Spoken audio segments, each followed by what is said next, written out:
NDA സർക്കാരിൻ്റേത് സ്വാതന്ത്ര്യാനന്തര ഭാരതത്തിലെ സുവർണ കാലഘട്ടമാണെന്ന് BJP ദേശീയ ഉപാധ്യക്ഷൻ AP അബ്ദുള്ളക്കുട്ടി.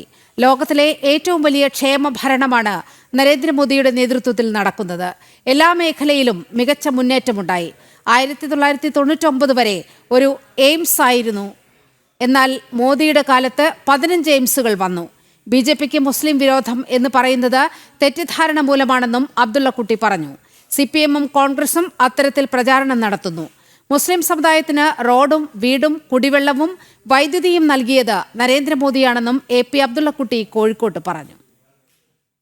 ഉണ്ണാനും കിടക്കാനും പഠിക്കാനും പണിയെടുക്കാനുമുള്ള സൗകര്യം നൽകിയാൽ ആ രാജ്യത്ത് സമഗ്രമായ പുരോഗതി ഉണ്ടാവും.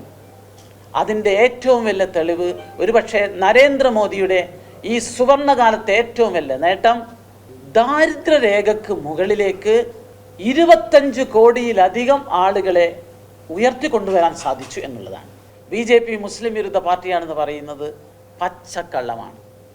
നാഷണൽ ഹജ്ജ് കമ്മിറ്റി ചെയർമാൻ എന്ന നിലയിൽ ഇന്ത്യയിൽ ആകെ യാത്ര ചെയ്തിട്ടുള്ള, പ്രത്യേകിച്ച് മുസ്ലിം ആവാസ കേന്ദ്രത്തിലോ യാത്ര ചെയ്തപ്പോൾ ഞാൻ മനസ്സിലാക്കിയിട്ടുള്ള ഒരു കാര്യം പറയാം.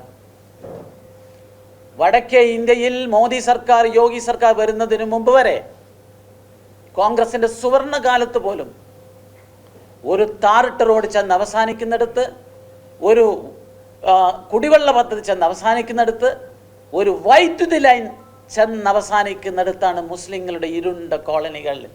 ആ കോളനികളിൽ വൈദ്യുതി എത്തിച്ചത് യോഗി ആദിത്യനാഥാണ്, നരേന്ദ്രമോദിയാണ്.